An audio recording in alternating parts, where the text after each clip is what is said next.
Hello friends, welcome back to my channel Angeline Creations. நம்ம channel subscriber ஒருத்தங்க பொட்டுக்கடலை உருண்டை எப்படி செய்யறதுன்னு சொல்லி கமெண்ட் செக்ஷன்ல கேட்டிருந்தாங்க. ஸோ அவங்களுக்காக இன்னைக்கு வீடியோவில் நம்ம பொட்டுக்கடலை உருண்டை எப்படி செய்யறதுன்னு பார்க்க போகிறோம். அது கூடவே போனஸாக சேலம் ஸ்ட்ரீட்லலாம் விற்கக்கூடிய வேர்க்கடலை உருண்டை எப்படி செய்யறதுங்கிறதையும் பார்த்துடலாம். ஃபர்ஸ்ட் வந்து பொட்டுக்கடலை உருண்டை செய்கிறதுக்கு நான் ஃப்ரெஷ்ஷான பொட்டுக்கல்லை ஒரு 200 கிராம் எடுத்துக்கிறேன். இதை வந்து உடச்சக்கல்லை அப்படின்னு சொல்லுவாங்க, பொரிக்கல்லை அப்படின்னு கூட சொல்லுவாங்க. இந்த பொட்டுக்கல்லை கூட வந்து நம்ம சர்க்கரை 100 கிராம், ஒரு முந்திரி வந்து ஒரு 10லேருந்து 12, ஏலக்காய் 3, நெய் வந்து 1/3 கப்பு, அதாவது ஒரு 80லேருந்து 90 ml அளவுக்கு நெய் வேணும். இப்போ வந்து ட்ரையான மிக்சி ஜாரில் அந்த 3 ஏலக்காவையும் போட்டு கொஞ்சமாக சர்க்கரை சேர்த்து ஃபஸ்ட்டு அந்த ஏலக்காயை கொஞ்சம் உடச்சிக்கலாம். ஏன்னா அப்போ வந்து நம்ம எல்லாத்தையும் சேர்த்து போடும் போது அந்த ஏலக்காய் முழுசாக இல்லாமல் கொஞ்சம் நல்லா நைஸாக ஃபைனாக பவுடர் ஆகும். இப்போ நம்ம வச்சுருந்த பொட்டுக்கல்லையும் மீதி இருந்த சர்க்கரையும் சேர்த்துட்டு இந்த பொட்டுக்கல்லையை வந்து நல்லா மாவாக அரைச்சிக்கலாம். இந்த மாதிரி ஃபைனாக பவுடராக அரைச்சாச்சு. இப்போ வந்து இதை நம்ம ஒரு பவுலுக்கு மாற்றிக்கலாம். அடுத்ததாக நம்ம எடுத்து வச்சுருந்த முந்திரி எல்லாத்தையும் சின்ன சின்ன பீஸாக உடச்சி எடுத்துக்கிறேன். முந்திரி இல்லாமையும் செய்யலாம், பட் குழந்தைங்களுக்கு கொடுக்கும்போது முந்திரியோடு சேர்த்து கொடுத்தா அவங்க ரொம்ப விரும்பி சாப்பிடுவாங்க, அதனால தான் சேர்த்துருக்கேன். இப்போ வந்து ஒரு சின்ன கடாயில் நம்ம எடுத்து வச்சுருந்த நெய் எல்லாத்தையும் ஊற்றி நெய்யை வந்து நல்லா சூடுபடுத்தி நம்ம கட் பண்ணி வச்சுருந்த அந்த முந்திரி பீஸ் எல்லாத்தையும் சேர்த்து நல்லா பொன்னிறமாக இதை வந்து வறுத்துக்கணும். வறுத்துட்டு இந்த சூடான நெய்யை நம்ம அரைச்சி வச்சுருந்த அந்த பொட்டுக்கடலை மாவு மேலே ஊற்றி ஒரு ஸ்பூன் வச்சு நல்லா மிக்ஸ் பண்ணி விடுங்க. அந்த மாவு வந்து லைட்டாக அப்படியே சூடாயிடும். அந்த கடாயில் இருக்க நெய்யும் வேஸ்ட் பண்ணாமல் கொஞ்சம் மாவு எடுத்து அதிலே போட்டு நல்லா மிக்ஸ் பண்ணி சேர்த்துக்கோங்க. சேர்த்துட்டு நல்லா ஒரு தடவை கையில் கலந்து விட்டுட்டு உருண்டை பிடிக்க ஆரம்பிக்கலாம். இது வெது வெதுன்னு சூடாக இருக்கும் போதே உருண்டை பிடிச்சிங்கன்னா உங்களுக்கு உருண்டை பிடிக்க ஈஸியாக இருக்கும்.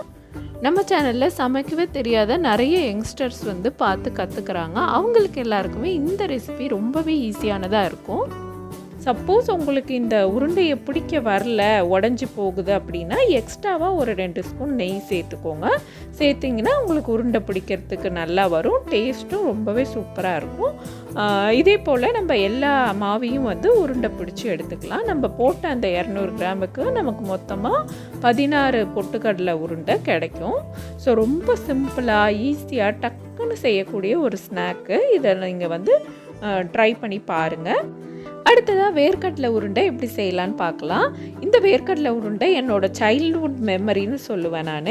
டெய்லி நான் ஸ்கூல் போயிட்டு வரும்போது இதை வாங்கி சாப்பிட்டுட்டு தான் வருவேன். இந்த வேர்க்கடலை உருண்டை ரொம்ப ஈஸியாக செஞ்சிடலாம். ஃபஸ்ட்டு வந்து ஒரு கடாயில் பச்சை வேர்க்கடலை போட்டு நல்லா வறுத்து எடுத்துக்கலாம். அடுப்பு லோ ஃப்ளேமில் வச்சுட்டு நல்ல பொன்னிறமாக இதை வறுத்து ஒரு பிளேட்டில் கொட்டி எடுத்து வச்சுக்கோங்க. நீங்கள் வறுத்த வேர்க்கடலையே கடையில் வாங்கினாலுமே அதையும் வந்து ஒரு தடவை வானலில் போட்டு சூடாக வறுத்துட்டு உருண்டை பிடிக்கும் போது உங்களோட உருண்டை வந்து நல்லா க்ரன்ச்சியாக டேஸ்ட்டாக இருக்கும். அடுத்ததாக வெல்லம் வந்து நம்ம இந்த ரெசிபியை பொறுத்த வரைக்கும் மண்டை வெல்லம்னு சொல்லக்கூடிய இந்த மாதிரி லைட் கலரில் ட்ரையாக இருக்கக்கூடிய வெல்லம் தான் யூஸ் பண்ணணும். இது வந்து பாகு வெல்லம், இது வந்து நம்ம அதிர்சத்துக்கெலாம் யூஸ் பண்ணணும். இந்த மாதிரி மண்டை வெல்லம் தான் இந்த உருண்டைக்கு கரெக்டாக இருக்கும். 200 கிராம் வேர்க்கடலைக்கு நம்ம வந்து ஒரு 180 கிராம் இந்த வெல்லத்தை வந்து இந்த மாதிரி சீவி எடுத்தால் கரெக்டாக இருக்கும் அளவு. நம்ம இந்த மாதிரி சீவி எடுக்கும் போதே நமக்கு கருப்பாக கல் மாதிரியோ இல்லை ஏதாவது டஸ்ட் மாதிரியோ நமக்கு தெரிஞ்சதுன்னா அதை எடுத்துடலாம். அந்த மாதிரி ஏன்னா வந்து நம்ம மித்ததுக்கெல்லாம் பாகு காய்ச்சி ஊற்றுவோம், இதில் வந்து அந்த மாதிரி செய்ய போகிறதில்ல, அப்படியே பச்சை வெல்லம் போட போகிறோம். ஸோ அதனால் நம்ம எந்த டஸ்ட்டும் இல்லாமல் பார்த்து எடுக்கிறது ரொம்பவே நல்லது. இப்போ வந்து வேர்க்கடலை சூடு ஆறிடுச்சு. நான் அந்த தோலெல்லாம் ரிமூவ் பண்ணிவிட்டு அதை நல்லா சுத்தம் பண்ணி எடுத்துக்கிட்டேன். அவ்வளோதான். இப்போ வந்து ஒரு மிக்சி ஜாரில் நம்ம சுத்தம் பண்ண வேர்க்கடலையை சேர்த்துட்டு மிக்சியை ஃபுல்லாக ரன் பண்ணாமல் ஆன் ஆஃப்னு ஒரு 3 தடவை பண்ணி அந்த வேர்க்கடலையை ஒன்றும் பாதியமாக உடச்சி எடுத்துக்கணும். அந்த வேர்க்கடலையை ரொம்ப நேரம் அரைச்சிங்கன்னா அதுலேருந்து எண்ணெய் வந்துடும், அப்புறம் நமக்கு கரெக்டான அந்த டெக்ஸ்சர் கிடைக்காது. இப்போ அந்த வேர்க்கடலையை ஒரு பாத்திரத்தில் கொட்டிட்டு அதே மிக்சி ஜாரில் நான் வெல்லத்தை வந்து சேர்த்து அரைச்சிக்கிறேன். அந்த வெல்லத்தோட அந்த ஈரப்பதம் வர மாதிரி கொஞ்சம் அரைச்சி எடுத்துட்டு அதுலேயே வந்து நம்ம அரைச்சி வச்சுருந்த அந்த வேர்க்கடலையும் சேர்த்து ஒரு 2 தடவை அப்படி சுற்றி எடுத்துக்கணும். ரொம்ப நேரம் வந்து ஓட்ட தேவையில்ல. ஒரு 2 தடவை சுற்றினா போதும். நமக்கு வேர்க்கடலை வந்து நல்லா க்ரன்ச்சியாக இருக்கணும். அப்போ தான் அதுக்கு வந்து அந்த உருண்டை வந்து நமக்கு நல்லா டேஸ்ட்டாக இருக்கும் சாப்பிட்றதுக்கு. நமக்கு பிடிச்சி பார்க்கணும். இந்த மாதிரி உருண்டை பிடிக்க வந்ததுன்னா அவ்வளோதான். எடுத்து இதை வந்து ஒரு பவுலுக்கு மாற்றிக்கோங்க. வெல்லம் வந்து மிக்ஸி ஜாரோட அடி வரைக்கும் ஒட்டி இருக்கும். மிக்ஸி ஜாரோட பிளேடில் கையை வந்து கிழிச்சிக்காமல் அசாத வந்து நீங்கள் அதை வலித்து எடுத்து போட்டுக்கோங்க. உங்களுக்கு அது கஷ்டமாக இருந்ததுன்னா நீங்கள் ஒரு ஸ்பேச்சுலா யூஸ் பண்ணி கூட எல்லாத்தையும் வலித்து எடுத்து போட்டு நல்லா கை வச்சு ஒரு தடவை கலந்து விட்டுட்டு அதுக்கப்புறம் உருண்டை பிடிக்க ஆரம்பிங்க. உங்களுக்கு ரொம்ப ஈஸியாக இருக்கும். உருண்டை வந்து நல்லா பிடிக்கிறதுக்கு வரும். நான் சொல்லியிருக்க அளவு நீங்கள் கரெக்டாக போட்டிங்கன்னா போதும். 200 கிராம் வேர்க்கடலைக்கு 180 கிராம் வெல்லம் எடுத்துக்கிட்டால் போதும். இப்போ எல்லாமே நம்ம இந்த மாதிரி பெரிய சைஸில் உருண்டைங்க பிடிச்சிக்கலாம். நம்ம எடுத்த அளவுக்கு நமக்கு 10 வேர்க்கடலை உருண்டை கிடைக்கும்.